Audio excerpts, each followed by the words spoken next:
For the 11th time in his administration, President Franklin Delano Roosevelt addresses a joint session of the United States Congress, the 9th time he has appeared before the House and the Senate to report on the State of the Union.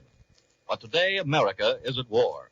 And for the first time since the Wilson administration, a President of the United States delivers a State of the Union address while the nation is involved in world conflict.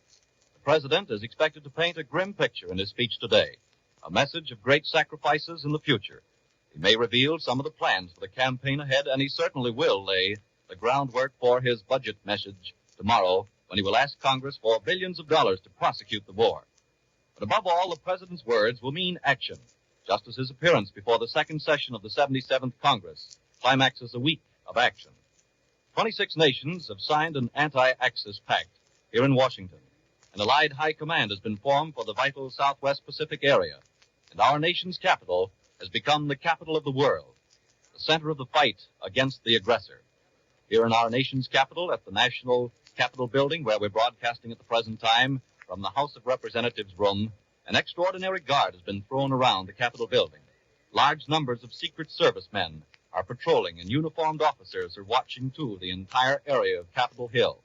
The galleries here in the House are jammed. Just received word that the President of the United States is about to enter the House of Representatives here in the nation's capital, where the Senate of the United States and the House have met in joint session. Cabinet members are here. Various diplomatic officials are here. Also attending are the various men who represent different embassies and the allied nations of both the world, those allied with the world, and also with the United States and the Latin American countries. The two committees from the Senate and the House of Representatives are out to meet the President and escort him to the chamber at the present time. The committee of the Senate, Senator Alvin W. Barkley and Senator Charles L. McNary. From the House, Representative John McCormick and also Representative Joseph W. Martin and Representative Robert L. Dalton. They are on their way at the present time, and in just a few moments will proceed and make their way into the chamber. President of the United States. You have heard the announcement. The President of the United States is entering now the Capitol Building and the House of Representatives chamber here in our own nation's capital to deliver his message on the State of the Union to the people of the United States and the world.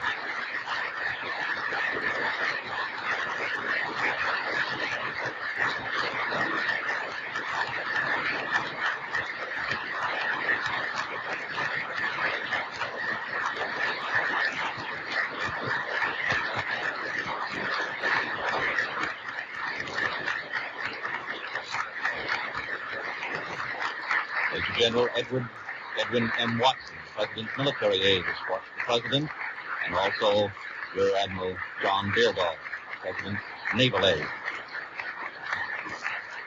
The Speaker of the House, Honorable Samuel Rayburn, introduced the President of the United States.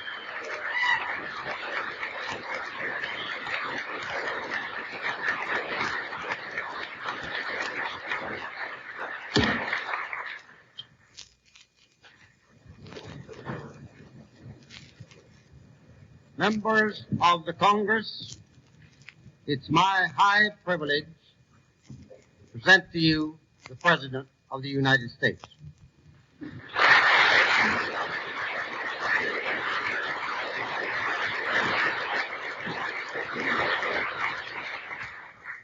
Mr. Vice President, Mr. Speaker, members of the Senate and the House of Representatives of the United States. In fulfilling my duty to report upon the State of the Union, I am proud to say to you that the spirit of the American people was never higher than it is today.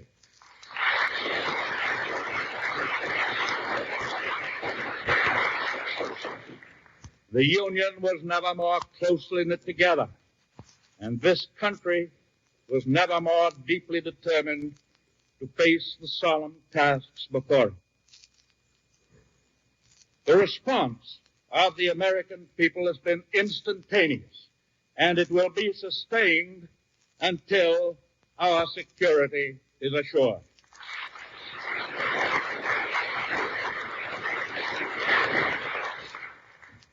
Exactly 1 year ago today, I said to this Congress, when the dictators are ready to make war upon us, they will not wait for an act of war on our part. They, not we, will choose the time and the place and the method of their attack. We now know their choice of the time, a peaceful Sunday morning, December 7th, 1941. We know their choice of the place, an outpost, an American outpost in the Pacific. We know their choice of the method of Hitler himself. Japan's scheme of conquest goes back half a century. It was not merely a policy of seeking living room. It was a plan which included the subjugation of all the peoples in the Far East and in the islands of the Pacific, and the domination of that ocean by Japanese military and naval control of the western coasts of North, Central, and South America. The development of this ambitious conspiracy was marked by the war against China in 1894, the subsequent occupation of Korea, the war against Russia in 1904, the illegal fortification of the mandated Pacific Islands following 1920, the seizure of Manchuria in 1931, and the invasion of China in 1937. A similar policy of criminal conquest was adopted by Italy. The fascists first revealed their imperial designs in Libya and Tripoli. In 1935, they seized Abyssinia. Their goal was the domination of all North Africa, Egypt, parts of France, and the entire Mediterranean world. But the dreams of empire of the Japanese and fascist leaders was modest in comparison with the gargantuan aspirations of Hitler and his Nazis.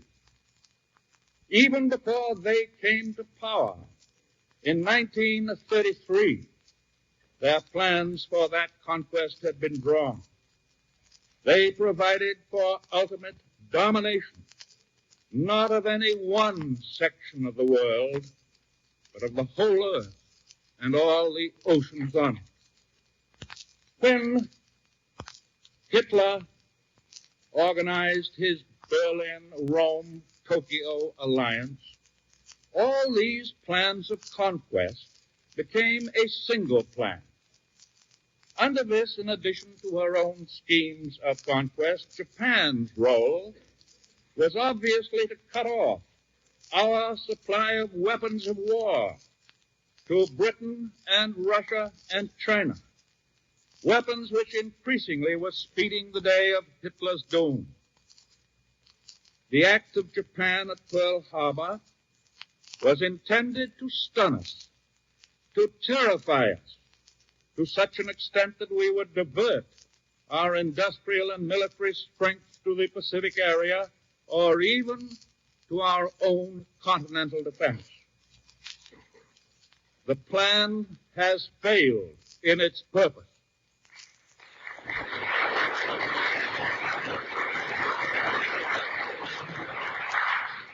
We have not been stunned. We have not been terrified or confused.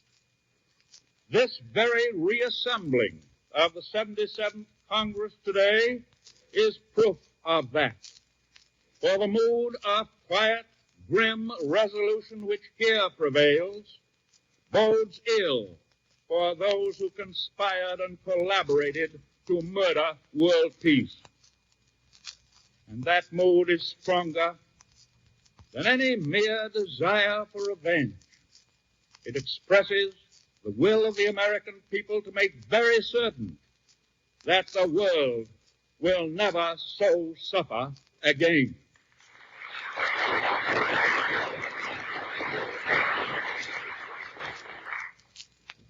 Admittedly, we have been faced with hard choices. It was bitter, for example, not to be able to relieve the heroic and historic defenders of Wake Island. It was bitter for us not to be able to land 1 million men in 1,000 ships in the Philippine Islands. But this adds only to our determination to see to it that the stars and stripes will fly again over Wake and Guam.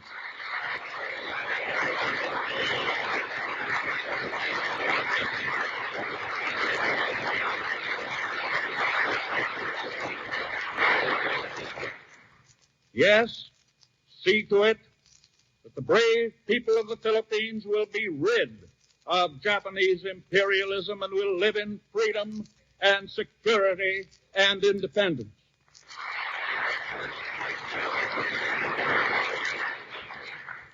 Powerful and offensive actions must and will be taken in proper time. The consolidation of the United Nations' total war effort against our common enemies is being achieved. That was and is the purpose of conferences which have been held during the past 2 weeks in Washington and Moscow and Chongqing. That is the primary objective of the Declaration of Solidarity signed in Washington on January 1st, 1942 by 26 nations against the Axis power.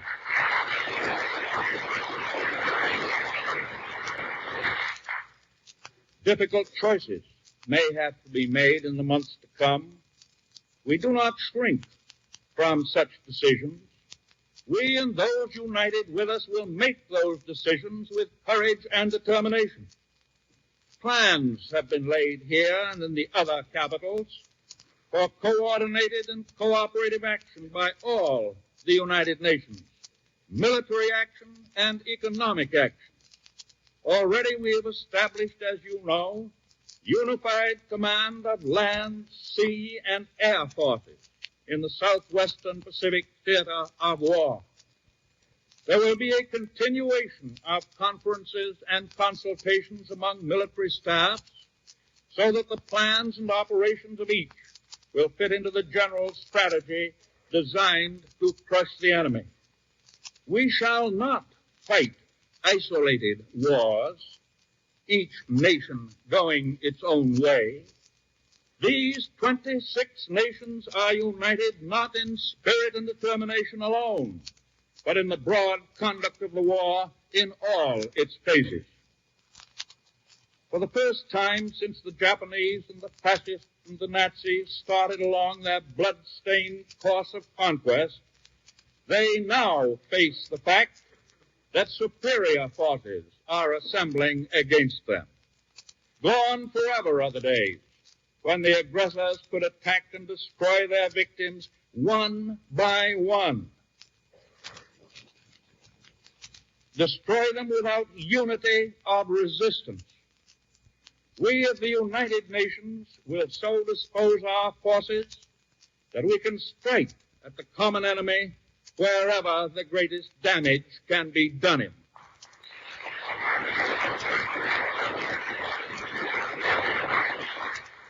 The militarists of Berlin and Tokyo started this war, but the massed, angered forces of common humanity will finish it.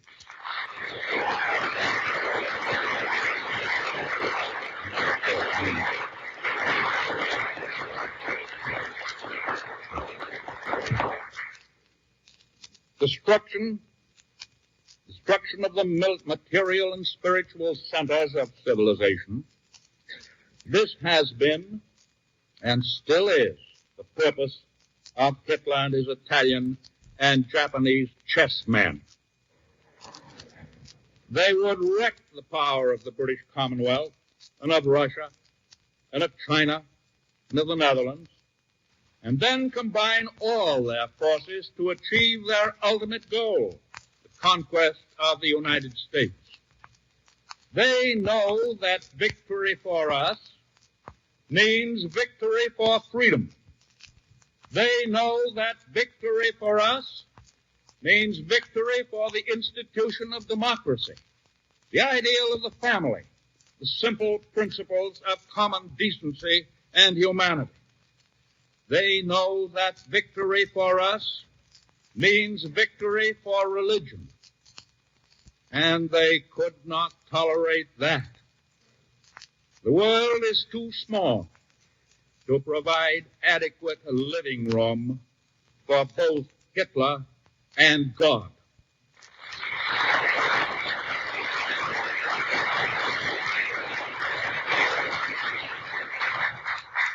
In proof of that, the Nazis have now announced their plan for enforcing their new German pagan religion all over the world, the plan by which the Holy Bible and the cross of mercy would be displaced by Mein Kampf and the swastika and the naked sword.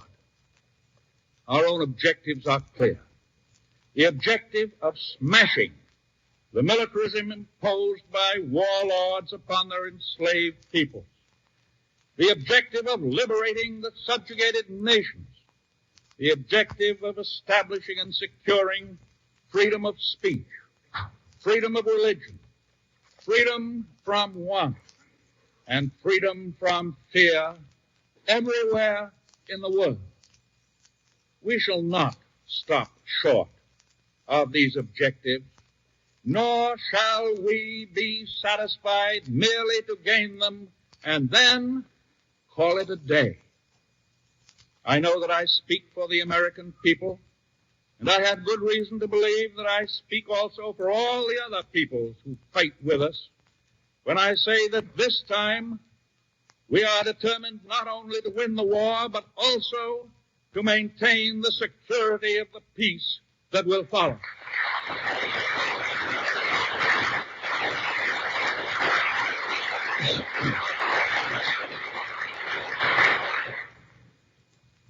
But we know that modern methods of warfare make it a task not only of shooting and fighting, but an even more urgent one of working and producing. Victory requires the actual weapons of war and the means of transporting them to a dozen points of combat. It will not be sufficient for us and the other United Nations to produce a slightly superior supply of munitions to that of Germany and Japan and Italy and the stolen industries in the countries which they have overrun. The superiority of the United Nations in munitions and ships must be overwhelming, so overwhelming that the Axis nations can never hope to catch up with it.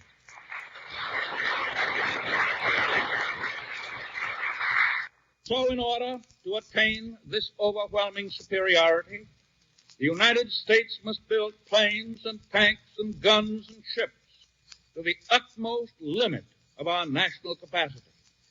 We have the ability and capacity to produce arms, not only for our own forces, but also for the armies, navies, and air forces fighting on our side.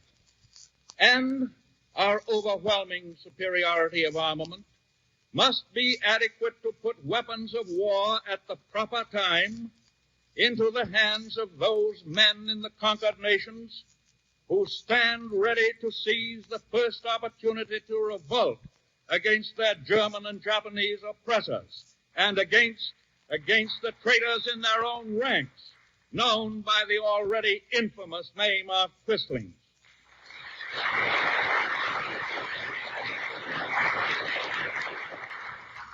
And I think that it is a fair prophecy to say that as we get guns to the patriots in those lands, they too will fire shots heard round the world. This production of ours in the United States must be raised far above present levels even though it will mean the dislocation of the lives and occupations of millions of our own people. We must raise our sights all along the production line. Let no man say it cannot be done. It must be done, and we have undertaken to do it.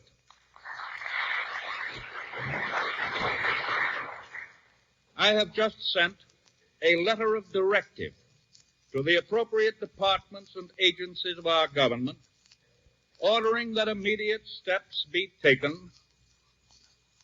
First, to increase our production rate of airplanes so rapidly that in this year, 1942, we shall produce 60,000 planes, 10,000.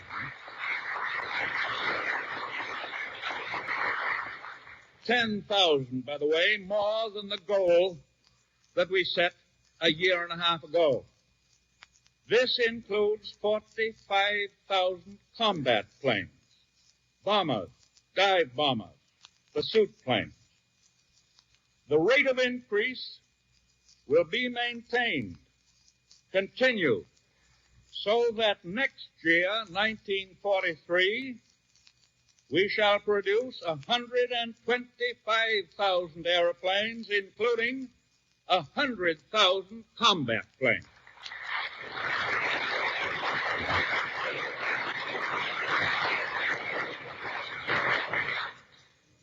Second, to increase our production rate of tanks so rapidly that in this year, 1942, we shall produce 45,000 tanks, and to continue that increase so that next year, 1943, we shall produce 75,000 tanks. Third, to increase our production rate of anti-aircraft guns so rapidly that in this year, 1942, we shall produce 20,000 of them, and to continue that increase so that next year, 1943, we shall produce 35,000 anti-aircraft guns.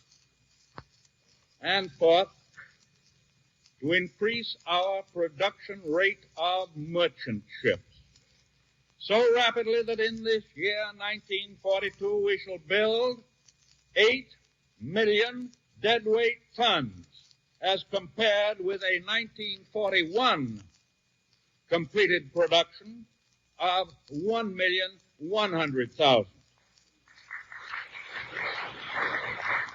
And finally, we shall continue that increase so that next year, 1943, we shall build 10 million tons of shipping. These figures, and similar figures for a multitude of other implements of war, will give the Japanese and the Nazis a little idea of just what they accomplished in the attack at Pearl Harbor.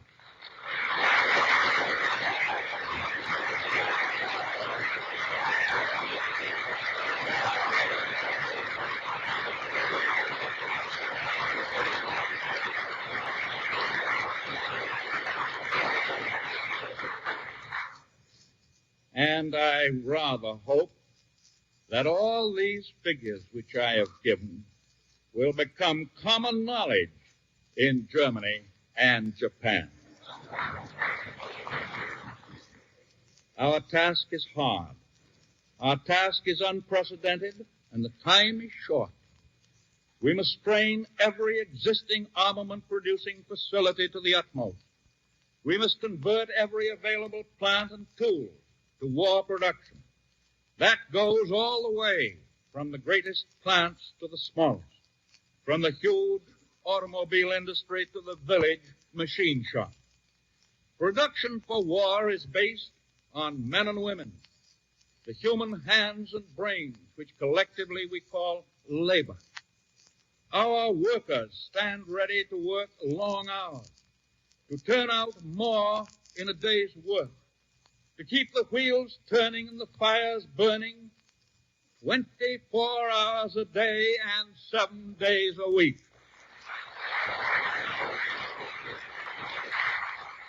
They realize well that on the speed and efficiency of their work depend the lives of their sons and their brothers on the fighting front.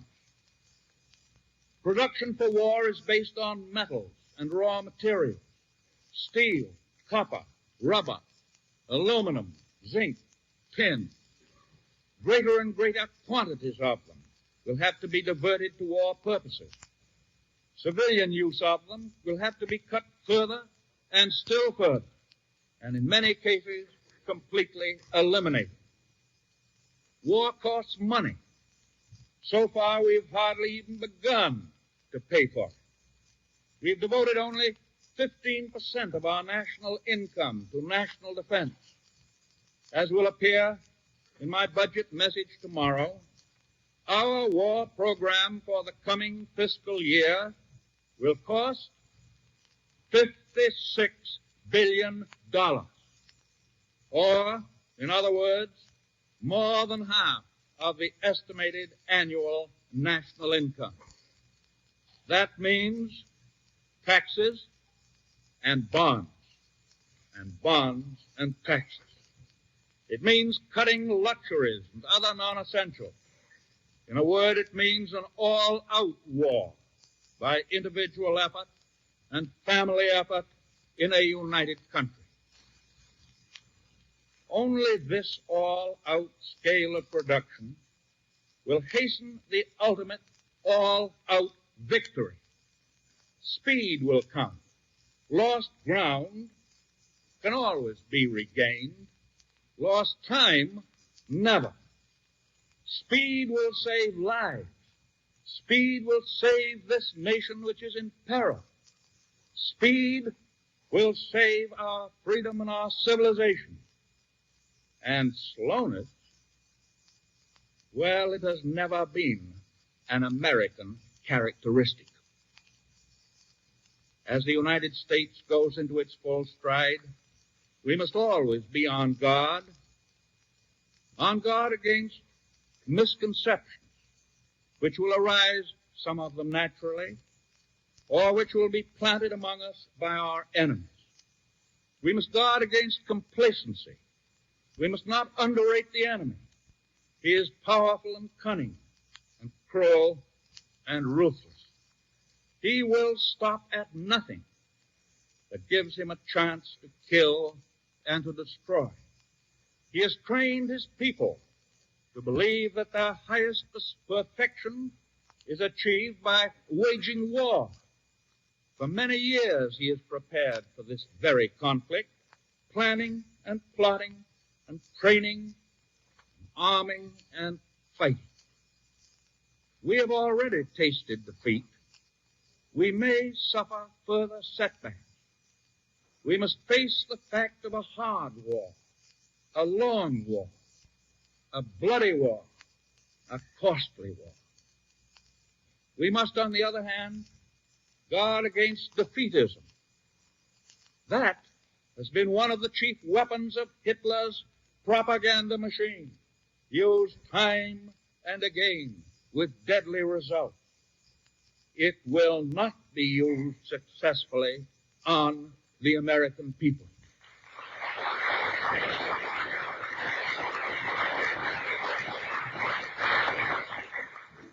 We must guard against divisions among ourselves and among all the other united nations. We must be particularly vigilant against racial discrimination in any of its ugly forms.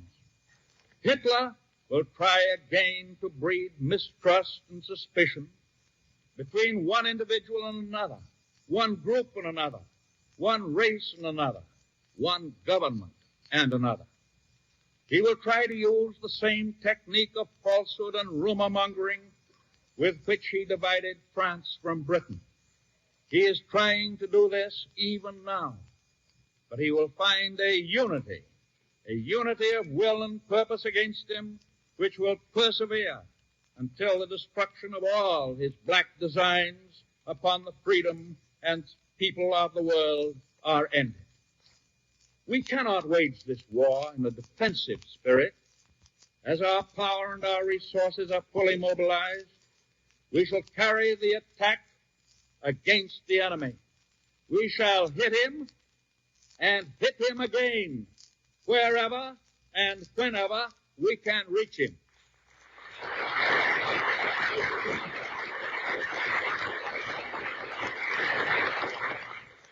We must keep him far from our shores, for we intend to bring this battle to him on his own home grounds.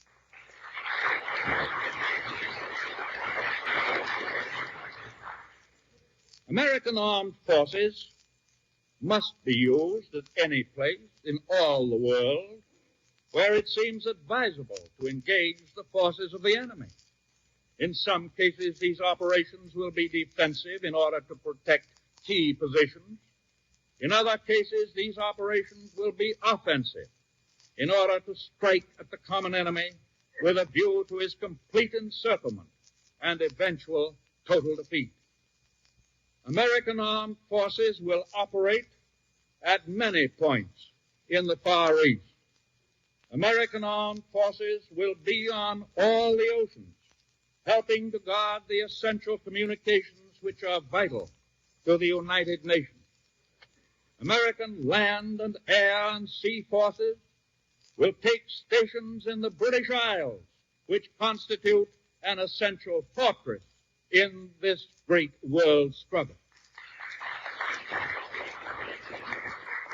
American armed forces will help to protect this hemisphere and help also to protect bases outside this hemisphere, which could be used for an attack on the Americas. If any of our enemies from Europe or from Asia attempt long-range raids by suicide squadrons of bombing planes, they will do so only in the hope of terrorizing our people and disrupting our morale. Our people are not afraid of that. We know that we may have to pay a heavy price for freedom.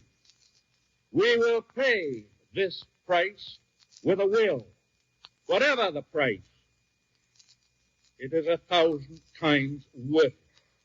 No matter what our enemies in their desperation may attempt to do to us, we will say, as the people of London have said, we can take it.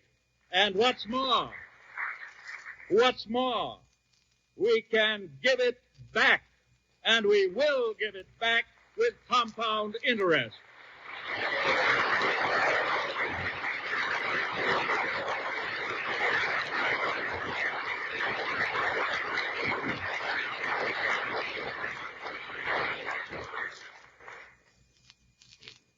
When our enemies challenged our country to stand up and fight, they challenged each and every one of us.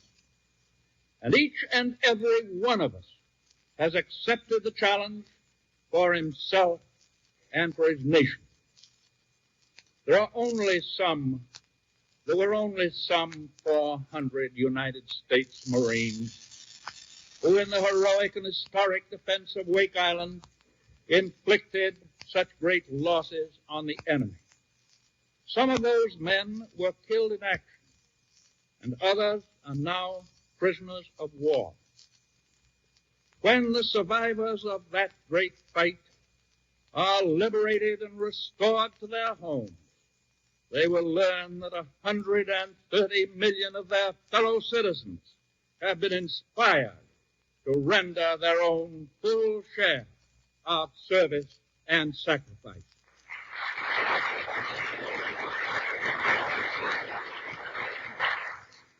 We can well say that our men on the fighting fronts have already proved that Americans today are just as rugged and just as tough as any of the heroes whose exploits we celebrate on the 4th of July.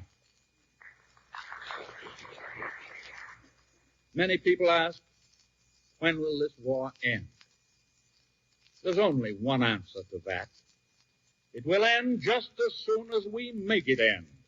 by our combined efforts, our combined strength, our combined determination to fight through and work through until the end of militarism in Germany and Italy and Japan.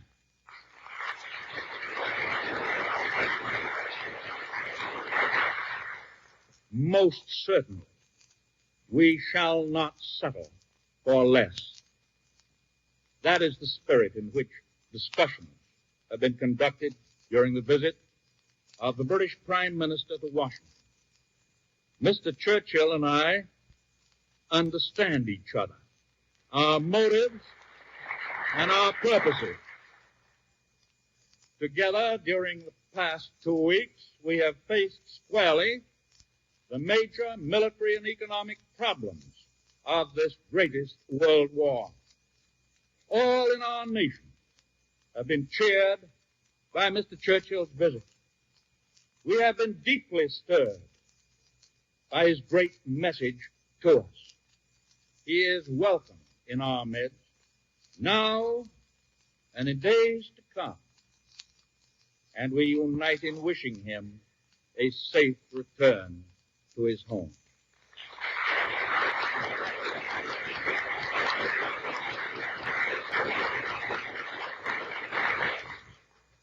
For we are fighting on the same side with the British people who fought alone for long, terrible months and withstood the enemy with fortitude and tenacity and skill. We are fighting on the same side with the Russian people who have seen the Nazi horde swarm up to the very gates of Moscow and who with almost superhuman will and courage have forced the invaders back into retreat.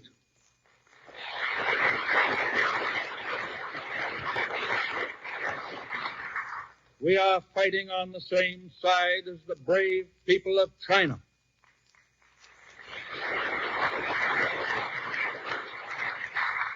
Those millions who for 4.5 long years have withstood bombs and starvation and have whipped the invaders time and again in spite of the superior Japanese equipment and arms.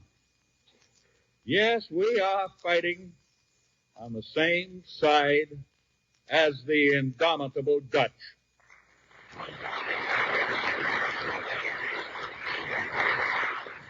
We are fighting on the same side as all the other governments in exile, whom Hitler and all his armies and all his Gestapo have not been able to conquer.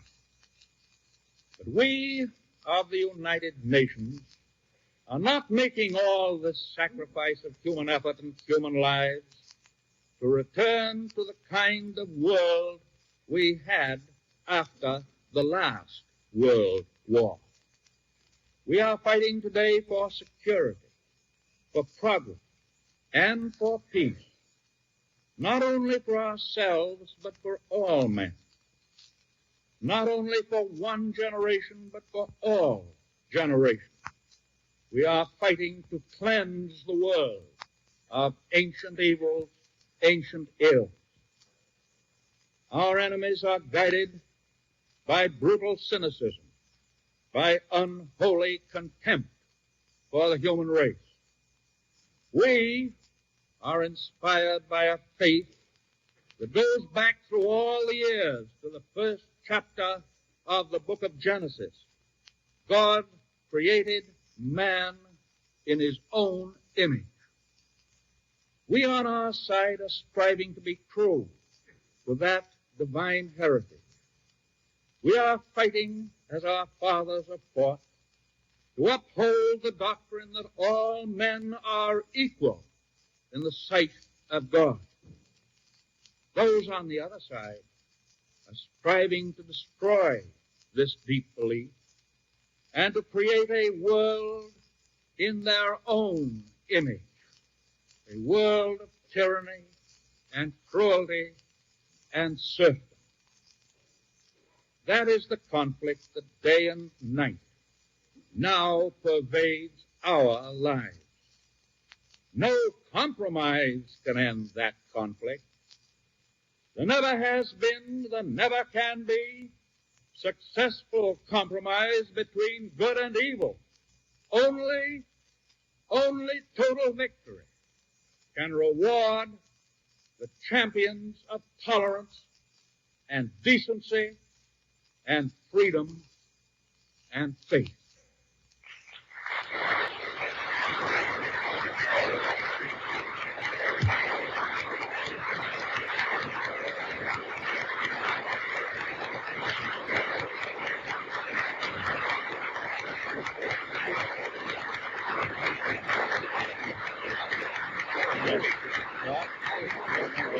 The President of the United States has addressed the joint session of the Congress of the United States on the annual State of the Union.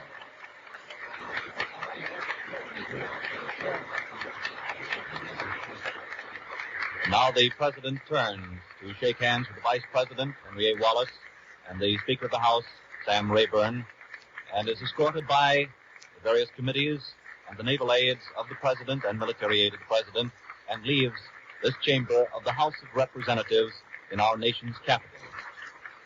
The applause continues for the assembled members of the House and the Senate here in the House chamber, also diplomatic representatives of the allied nations, members of the Cabinet, and also the justices of the Supreme Court. Tomorrow the budget for the coming fiscal year will be delivered to the Congress, as mentioned in the President's talk. This broadcast of President Roosevelt's address on the State of the Union was presented from the House of Representatives chamber. Don Gardner speaking. That's all from the United States Capitol building.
This program was heard in Canada over the facilities of the Canadian Broadcasting Corporation and over the combined networks of the National Broadcasting Company.